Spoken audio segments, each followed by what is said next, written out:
नमस्कार दोस्तों, आज के इस सेक्शन में हम पढ़ेंगे अल्कोहल की रासायनिक अभिक्रिया, यानी अल्कोहल कौन सी रासायनिक अभिक्रियाएं दर्शाता है और वो रिएक्शनें किस प्रकार से होती है, इसके बारे में हम आज के सेक्शन में चर्चा करने वाले हैं।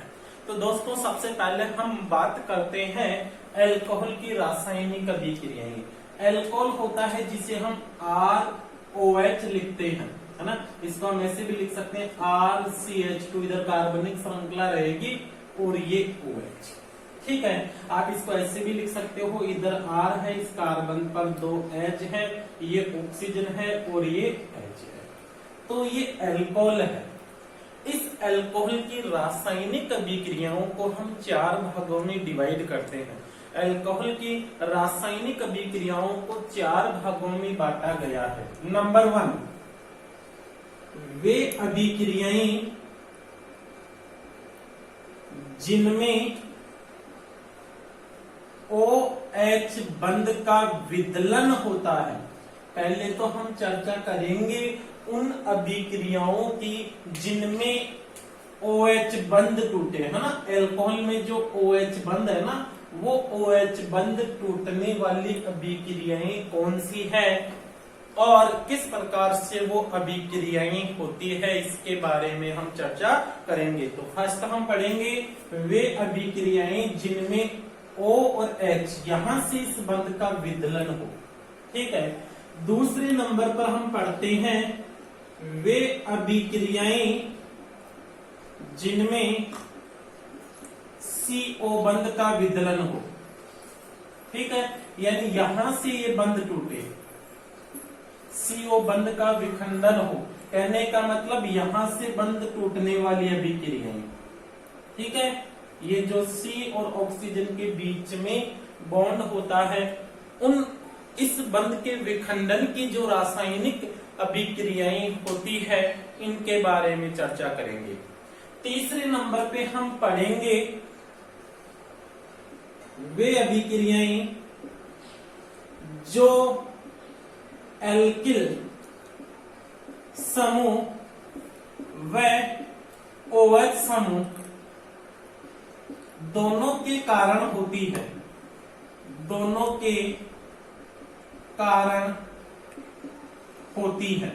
यानी हम चर्चा करेंगे उन अभिक्रियाओं की जो इस एल्किल समूह के कारण और इस OH समूह के कारण, है ना। एल्किल समूह और OH समूह, इन दोनों के कारण होने वाली अभिक्रियाओं को हम लेते हैं तीसरे नंबर पर, ठीक है।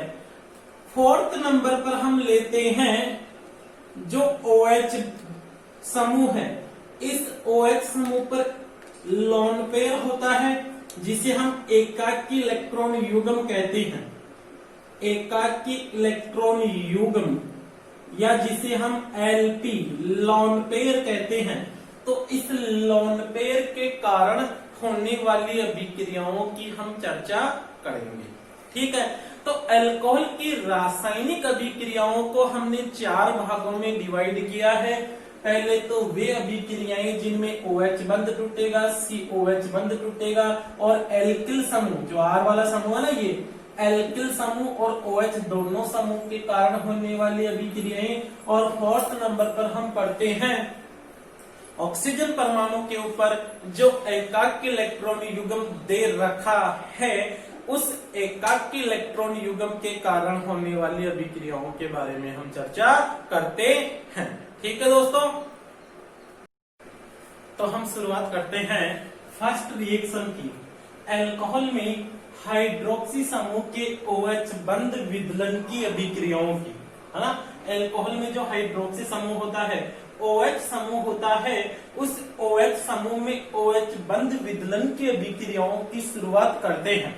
ध्यान देना, सबसे पहले हम पढ़ते हैं अल्कोहल में OH बंध के विदलन की सुगमता या सरलता का क्रम, है ना।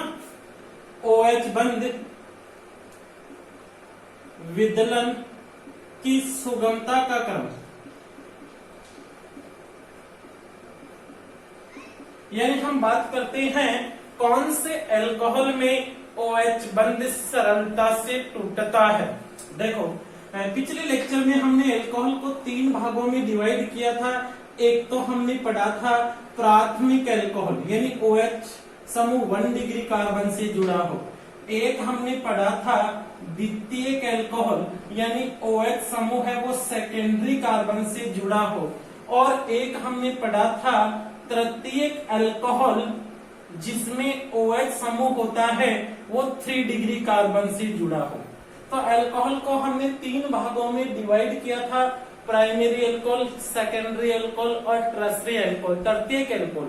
अब यहाँ पर हम देखेंगे कि कौन से अल्कोहल में OH बंध सरलता से टूटेगा। ये OH बंध है वो कौन से अल्कोहल में सरलता से टूटेगा, इसके बारे में हम चर्चा करते हैं। तो ध्यान देना, ऑक्सीजन परमाणु की विद्युत ऋणता अधिक होने के कारण ऑक्सीजन परमाणु होता है वो OH बंध के इलेक्ट्रॉनों को अपनी ओर खींच लेता है। अगर हम OH बंध के अंदर देखते हैं तो ऑक्सीजन परमाणु की इलेक्ट्रॉन नेगेटिविटी अधिक है, विद्युत ऋणता अधिक है, तो ये ऑक्सीजन परमाणु बंध के इलेक्ट्रॉनों को अपनी ओर खींच लेता है। बंध के इलेक्ट्रॉनों को अपनी ओर खींचकर H+ को अलग कर देता है और O- वाला शेष रह जाता है। ठीक है, इस प्रकार से OH बंध का विदलन होता है। अब हम ये देखेंगे कि कौन से अल्कोहल में OH समूह जल्दी इलेक्ट्रॉनों को अपनी ओर खींचेगा, प्रबलता से अपनी ओर खींचेगा। तो ध्यान देना, ये जो एल्किल समूह होता है ये इस एल्किल समूह का +I प्रभाव होता है। और +I प्रभाव क्या होता है, बंध में उपस्थित इलेक्ट्रॉनों को धकेलना +I प्रभाव कहलाता है। तो इस एल्किल समूह के +I प्रभाव के कारण इधर से इलेक्ट्रॉन ऑक्सीजन के पास आएंगे। जब इधर से इलेक्ट्रॉन ऑक्सीजन के पास आएंगे तो ऑक्सीजन की OH बंध के इलेक्ट्रॉनों को अपनी ओर खींचने की क्षमता में कमी आ जाएगी। भाई सिंपल सा याद रखो कि एल्किल समूह के +I प्रभाव के कारण, यानी ये इधर से इलेक्ट्रॉन ऑक्सीजन को देगा, है ना, तो ऑक्सीजन की विद्युत ऋणता अधिक है और विद्युत ऋणता होती है बंध में उपस्थित इलेक्ट्रॉनों को अपनी ओर खींचने की क्षमता। अब जब ऑक्सीजन को इधर से इलेक्ट्रॉन मिल जाएंगे तो ऑक्सीजन की OH बंध के इलेक्ट्रॉनों को अपनी ओर खींचने की क्षमता में कमी आ जाएगी। जब ऑक्सीजन की इलेक्ट्रॉन खींचने की क्षमता कम हो जाती है तो OH बंध के विदलन की दर भी कम ही होगी। अब प्राइमरी अल्कोहल के अंदर तो केवल एक एल्किल समूह होता है, जबकि हम सेकेंडरी अल्कोहल की बात करते हैं, द्वितीयक अल्कोहल की बात करते हैं, तो इसमें 2 एल्किल समूह का +I प्रभाव होता है। इधर से भी इलेक्ट्रॉन आएंगे, इधर से भी, यानी 2 समूह होंगे वो इलेक्ट्रॉन देंगे ऑक्सीजन को। तो 2 समूह इलेक्ट्रॉन देंगे तो इस ऑक्सीजन को तो ज्यादा इलेक्ट्रॉन मिल गए। भाई इस ऑक्सीजन की अपेक्षा इस ऑक्सीजन को इधर से ज्यादा इलेक्ट्रॉन मिल गए हैं। अब ज्यादा इलेक्ट्रॉन मिल गए हैं तो ऑक्सीजन के हाइड्रोजन की तरफ से इलेक्ट्रॉनों की खींचने की प्रवृत्ति और कम हो जाती है। अगर ऑक्सीजन OH बंध के इलेक्ट्रॉनों को अपनी ओर कम खींचेगा तो H के दूर होने की यानी OH बंध के टूटने की दर भी कम हो जाती है। फिर हम बात करें तृतीयक अल्कोहल में, तो तृतीयक अल्कोहल में 3 एल्किल समूह होता है, 1, 2 और 3। इन तीनों एल्किल समूह का +I प्रभाव होता है और +I प्रभाव के कारण ये तीनों एल्किल समूह होते हैं वो ऑक्सीजन को इलेक्ट्रॉन देते हैं। जब ऑक्सीजन को इधर से बहुत सारे इलेक्ट्रॉन मिल जाते हैं इस एल्किल समूह के द्वारा, तो ऑक्सीजन की OH बंध के इलेक्ट्रॉनों को अपनी ओर खींचने की प्रवृत्ति में कमी आ जाती है। और जब ऑक्सीजन OH बंध के इलेक्ट्रॉनों को कम खींचेगा तो इस बंध के टूटने की प्रवृत्ति भी कम हो जाती है। तो हमें याद रखना है प्राइमरी अल्कोहल मतलब प्राथमिक अल्कोहल में OH बंध का विदलन जल्दी होता है, सेकेंडरी अल्कोहल में OH बंध के विदलन की दर कम होती है, जबकि तृतीयक अल्कोहल में OH बंध की विदलन की दर और भी कम होती है।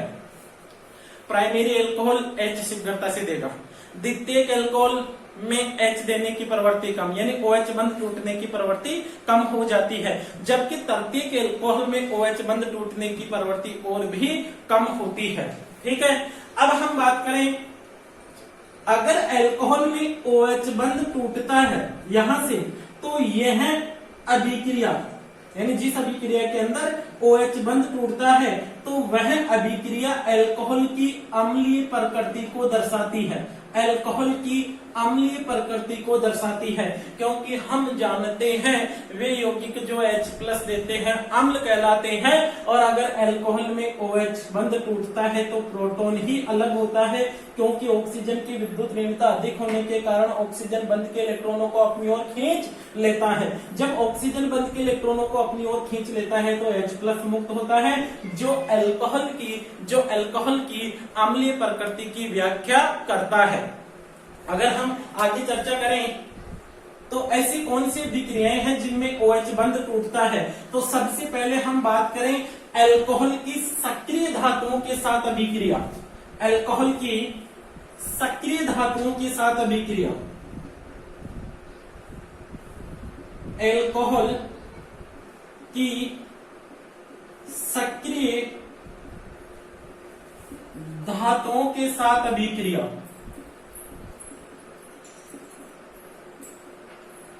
अल्कोहल की सक्रिय धातुओं के साथ अभिक्रिया। सक्रिय धातु अधिक क्रियाशील धातु जैसे सोडियम है, मैग्नीशियम है, एल्यूमिनियम है, जिंक है ना, ये सक्रिय धातु है, अधिक क्रियाशील धातु है।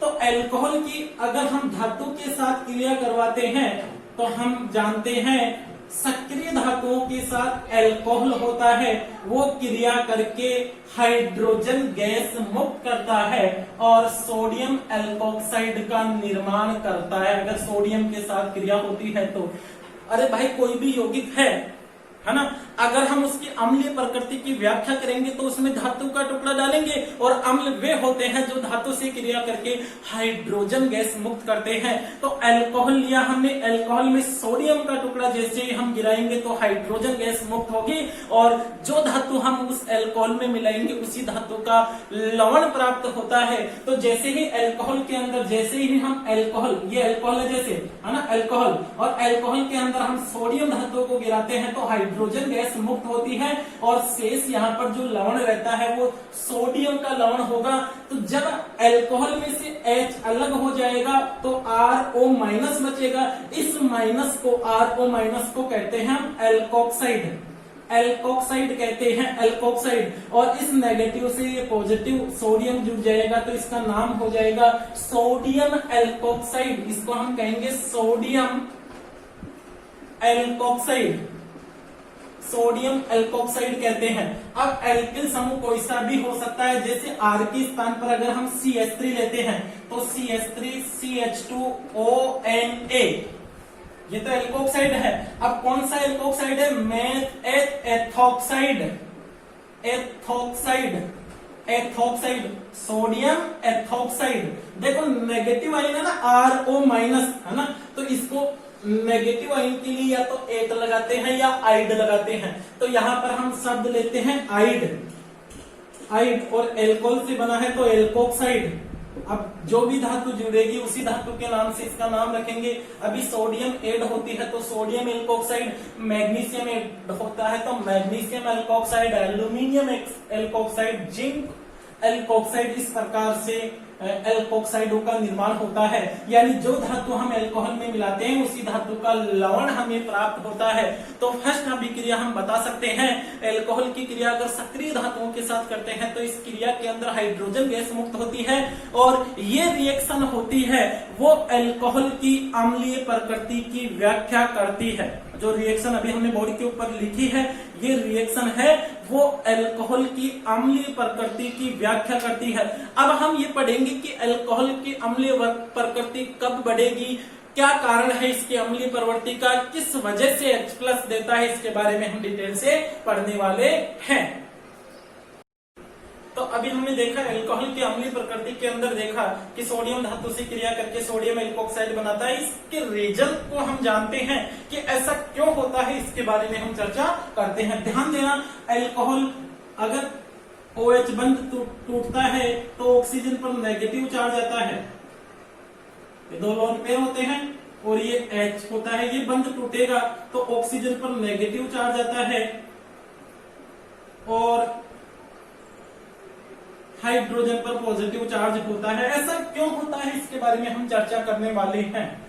दोस्तों, ऑक्सीजन की विद्युत ऋणता हाइड्रोजन से अधिक होती है ऑक्सीजन की विद्युत ऋणता होती है बंध में उपस्थित इलेक्ट्रॉनों को अपनी ओर खींचने की क्षमता। जो बंध होता है सह संयोजक, उस बंध में उपस्थित इलेक्ट्रॉनों को अपनी ओर खींचने की क्षमता को हम विद्युत ऋणता कहते हैं। तो यहाँ पर ऑक्सीजन परमाणु की विद्युत ऋणता अधिक होने के कारण ऑक्सीजन परमाणु बंध के इलेक्ट्रॉनों को अपनी ओर खींचता है। अब देखो एक बंध में 2 इलेक्ट्रॉन होते हैं, अगर दोनों इलेक्ट्रॉनों को ये ऑक्सीजन परमाणु अपनी ओर खींच लेता है, अपनी ओर खींच लेगा, तो दोनों इलेक्ट्रॉन जब ऑक्सीजन के पास आ जाएंगे तो हाइड्रोजन के पास में इलेक्ट्रॉनों की कमी हो जाने से हाइड्रोजन के ऊपर प्लस आता है और इस पॉजिटिव हाइड्रोजन को हम प्रोटॉन कहते हैं। इस पॉजिटिव हाइड्रोजन को हम प्रोटॉन कहते हैं। जबकि दोनों इलेक्ट्रॉन है वो ऑक्सीजन पर आ जाने के कारण ऑक्सीजन पर नेगेटिव चार्ज आता है और इस नेगेटिव चार्ज वाले जो ऑक्सीजन है जिस पर एल्किल समूह जुड़ा होता है उसको एल्कोक्साइड कहते हैं। एल्कोक्साइड कहते हैं। ये तो हमने बात की भाई OH बंध टूटता है, H+ मुक्त होता है। इसका रीजन अगर पूछे तो हम बता देंगे कि ऑक्सीजन परमाणु की विद्युत ऋणता अधिक होने के कारण ये बंध के इलेक्ट्रॉनों को अपनी ओर खींच लेता है, प्रोटॉन को फ्री कर देता है। अब हम बात करें इस एल्किल समूह के प्रभाव की, यानी इस एल्किल समूह का इस OH बंध के ऊपर क्या प्रभाव पड़ता है। तो ध्यान देना, जैसे ये अल्कोहल है, समझना अच्छी तरह से, जैसे ये अल्कोहल है, ये अल्कोहल है, हम लिख देते हैं यहाँ पे H और ये O और H, ये अल्कोहल है, ठीक है। अल्कोहल में क्या होता है कि ऑक्सीजन परमाणु की विद्युत ऋणता अधिक होती है, इसलिए ये ऑक्सीजन परमाणु इलेक्ट्रॉनों को अपनी ओर खींचता है और H+ फ्री होता है। लेकिन ध्यान देना, एल्किल समूह होता है, उस एल्किल समूह के +I प्रभाव के कारण, +I प्रभाव धनात्मक प्रेरणिक प्रभाव, +I प्रभाव धनात्मक प्रेरणिक प्रभाव कहलाता है। और यह प्रभाव क्या करता है, बंध में उपस्थित इलेक्ट्रॉनों को प्रतिकर्षित करता है, यानी ये एल्किल समूह इलेक्ट्रॉनों को प्रतिकर्षित करेगा। अगर इलेक्ट्रॉनों को प्रतिकर्षित करेगा तो CO बंध के इलेक्ट्रॉन है वो किसके पास आएंगे, ऑक्सीजन के पास। भाई इलेक्ट्रॉनों को +I प्रभाव होता है, वो इलेक्ट्रॉनों को प्रतिकर्षित करने वाला होता है। जब ये एल्किल समूह इलेक्ट्रॉनों को प्रतिकर्षित करेगा तो ये इलेक्ट्रॉन CO बंध के बीच में आएंगे और CO बंध के इलेक्ट्रॉन फिर ऑक्सीजन के पास आएंगे। तो जब ऑक्सीजन को कार्बन की तरफ से इलेक्ट्रॉन मिल जाते हैं तो ऑक्सीजन की OH बंध के इलेक्ट्रॉनों को अपनी ओर खींचने की क्षमता में कमी आ जाती है। भाई जब कार्बन से इलेक्ट्रॉन ऑक्सीजन की तरफ आ रहे हैं तो ऑक्सीजन इधर से कम खींचेगा, ठीक है। अगर हम द्वितीयक अल्कोहल की बात करेंगे तो अभी प्राइमरी अल्कोहल है क्योंकि इस कार्बन पर एक ही एल्किल समूह जुड़ा है। अगर हम सेकेंडरी अल्कोहल लेते हैं, सेकेंडरी अल्कोहल जैसे RCRH और ये OH, इसको हमने द्वितीयक अल्कोहल कहा। तो द्वितीयक अल्कोहल में क्या होता है, द्वितीयक अल्कोहल के अंदर 2 एल्किल समूह का +I प्रभाव होगा, यानी ये एल्किल समूह भी +I प्रभाव दर्शाएगा और ये एल्किल समूह भी +I प्रभाव दर्शाएगा। इधर से भी इलेक्ट्रॉन आएंगे कार्बन के पास में, इधर से भी इलेक्ट्रॉन आएंगे। जब इधर से भी इलेक्ट्रॉन आ गए, इस तरफ से भी इलेक्ट्रॉन आ गए, तो ये इलेक्ट्रॉन ऑक्सीजन के पास ज्यादा जाएंगे। इसकी अपेक्षा इसके अंदर CO बंध के इलेक्ट्रॉन है वो ऑक्सीजन के पास ज्यादा जाएंगे। अब जब इधर से इलेक्ट्रॉन ज्यादा आ जाएंगे तो ऑक्सीजन की तरफ से इलेक्ट्रॉनों को अपनी ओर खींचने की प्रवृत्ति में कमी आ जाती है, और भी कम। भाई दोनों की तुलना करें तो इसके अंदर और भी इलेक्ट्रॉन कम आएंगे ना इधर, क्योंकि इधर ज्यादा इलेक्ट्रॉन आ रहे हैं कार्बन की तरफ से। 2 एल्किल समूह है ना, तो इधर 2 इलेक्ट्रॉन, दो समूह के कारण इलेक्ट्रॉन आ रहे हैं। तो ऑक्सीजन के पास जब इस तरफ से है ना, जब ऑक्सीजन के पास इधर से इलेक्ट्रॉन आ रहे हैं तो ऑक्सीजन की इधर से इलेक्ट्रॉन खींचने की प्रवृत्ति कम हो जाती है। तो ये तो देखो प्राथमिक अल्कोहल था, ये द्वितीयक अल्कोहल था। तो बताओ दोनों में से किसके अंदर H+ शीघ्रता से टूटेगा? स्वाभाविक है प्राथमिक अल्कोहल में, क्योंकि इधर ऑक्सीजन ज्यादा खींचेगा ना, इधर कम खींचेगा 2 एल्किल समूह के कारण। तो आपको याद रखना है, जैसे जैसे एल्किल श्रृंखला बढ़ेगी, जैसे जैसे एल्किल समूह बढ़ते जाते हैं, वैसे वैसे अल्कोहल की अम्लीयता कम होती जाती है। क्लियर है ना? तो हम कह सकते हैं प्राथमिक अल्कोहल की अम्लीयता सेकेंडरी अल्कोहल से ज्यादा होती है। सेकेंडरी अल्कोहल की अम्लीयता होती है वो टर्शरी तृतीयक अल्कोहल से अधिक होती है। प्राथमिक अल्कोहल की अम्लीयता अधिक, सबसे अधिक, है ना। द्वितीयक अल्कोहल की कम, तृतीयक अल्कोहल की और भी कम होती है। तृतीयक अल्कोहल में क्या होता है, 3 एल्किल समूह होते हैं और इन 3 एल्किल समूह का +I प्रभाव बहुत ज्यादा होता है। तो इधर से इस तरफ से ऑक्सीजन को बहुत सारे इलेक्ट्रॉन मिल जाते हैं, इसलिए ऑक्सीजन के OH बंध के इलेक्ट्रॉनों को अपनी ओर खींचने की प्रवृत्ति में और भी कमी आ जाती है, इसलिए प्रोटॉन का निष्कासन और भी कम हो जाता है। तो हमें याद रखना है प्राथमिक एल्कोहल अधिक अम्लीय होता है द्वितीयक एल्कोहल से। बस सिंपल सा रीजन देना है, जैसे द्वितीयक एल्कोहल में एल्किल समूह का प्लस आई प्रभाव अधिक होता है जो ऑक्सीजन पर। समझना उत्तर कैसे देना है, एल्किल समूह के प्लस आई प्रभाव के कारण, एल्किल समूह के प्लस आई प्रभाव के कारण ऑक्सीजन परमाणु पर इलेक्ट्रॉन घनत्व में वृद्धि होती है।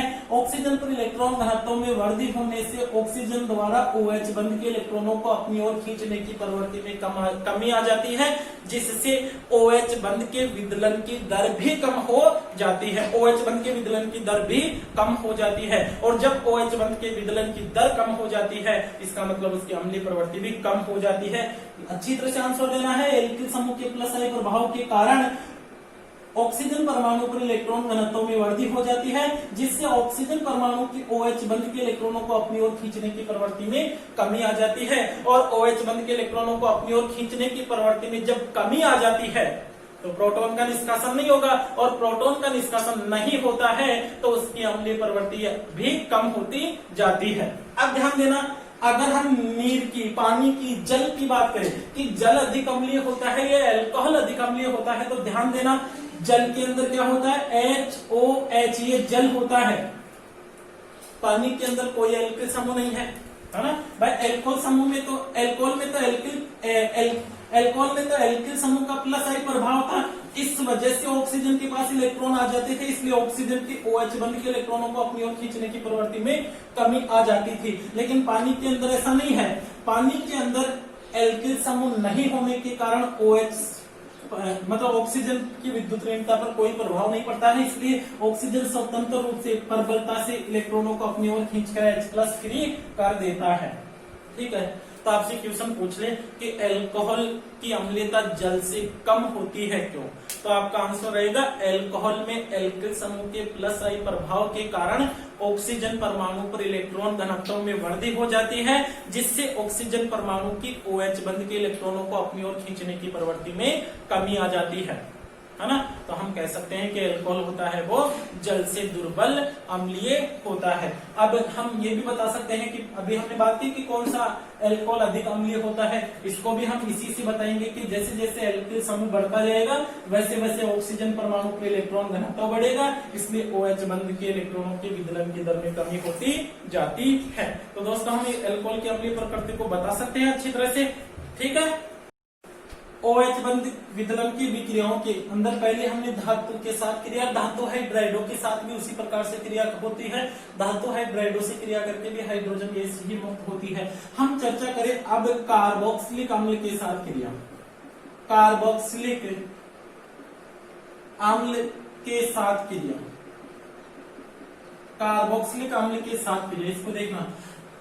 अगर हम कार्बोक्सिलिक अम्ल की क्रिया अल्कोहल से करवाते हैं, अल्कोहल क्या होता है, ROH अल्कोहल होता है।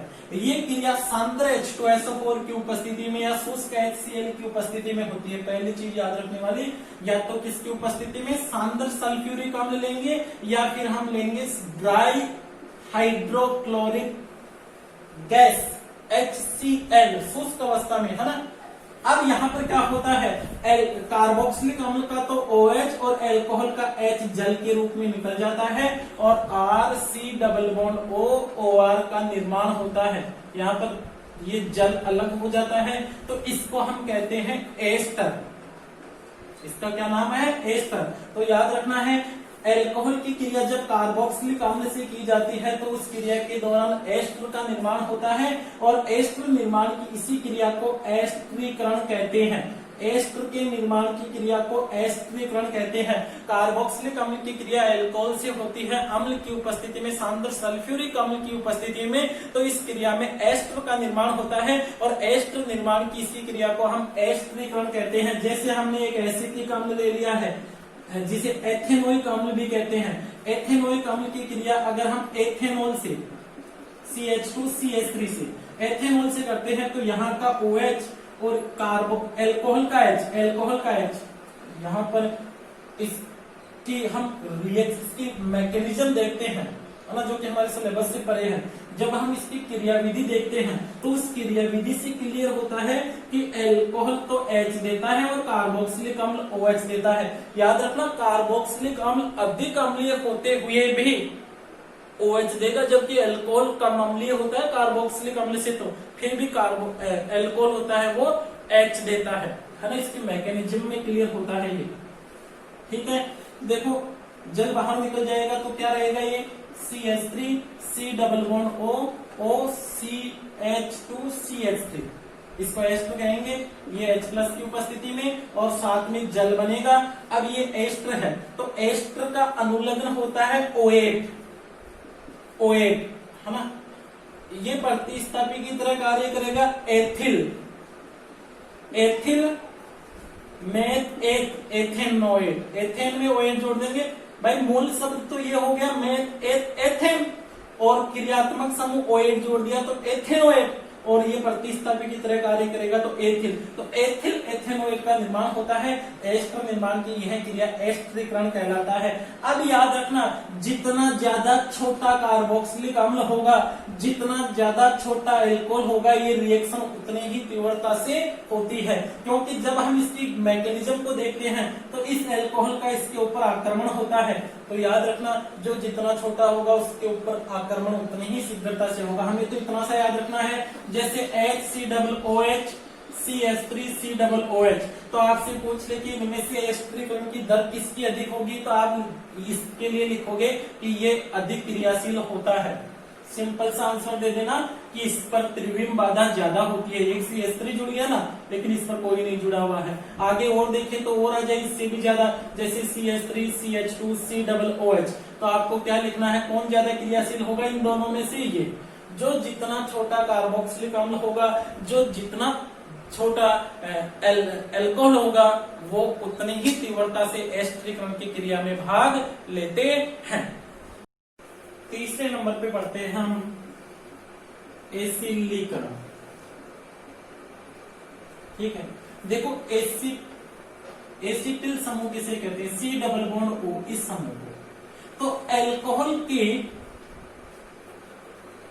ये एल्कोहल है, एल्कोहल के हाइड्रोजन परमाणु का प्रतिस्थापन, यानी OH समूह के H का प्रतिस्थापन इस RC डबल बॉन्ड O समूह के द्वारा हो जाता है, तो उसे हम एसिटिलीकरण कहते हैं। अब याद रखना, एसिटिलीकरण में क्या होगा, लिखना क्या है, एल्कोहल की क्रिया जब एसिटिल क्लोराइड, ये एसिटिल क्लोराइड है, एसिड क्लोराइड कहते हैं, या फिर एनहाइड्राइड, एनहाइड्राइड ये होता है RC double bond O OC double bond O R, इसको एनहाइड्राइड कहते हैं। तो एल्कोहल की क्रिया जब इन दोनों में से किसी के साथ भी होती है तो एल्कोहल के H का प्रतिस्थापन इस RC डबल बॉन्ड O समूह के द्वारा हो जाता है। रिएक्शन को देखते हैं, RC डबल बॉन्ड O या सॉरी ROH, ये एल्कोहल है, और ये हमने एनहाइड्राइड ले लिया है या एसिटिल क्लोराइड ले लिया है। तो ये जो एसिटिल समूह है वो आ जाता है हाइड्रोजन के स्थान पर, और हाइड्रोजन इसके स्थान पर आ जाता है। ये क्रिया पिरीडीन की उपस्थिति में होती है, तो बनेगा ROC डबल बॉन्ड OR, और ये HCl अम्ल बन जाता है ना। एक प्रकार से एस्टर बनता है इस क्रिया में भी, एस्टर, लेकिन इसके अंदर एसिटिल समूह इस हाइड्रोजन को प्रतिस्थापित कर देता है, इसलिए इसे एसिटिलीकरण कहते हैं, एसिलीकरण कहते हैं। याद रखना, CH3 C double bond O समूह को एसिटिल समूह कहते हैं। अगर इस R के स्थान पर केवल हम CH3 लेते हैं तो इस अभिक्रिया को हम एसिटिलीकरण भी कहते हैं।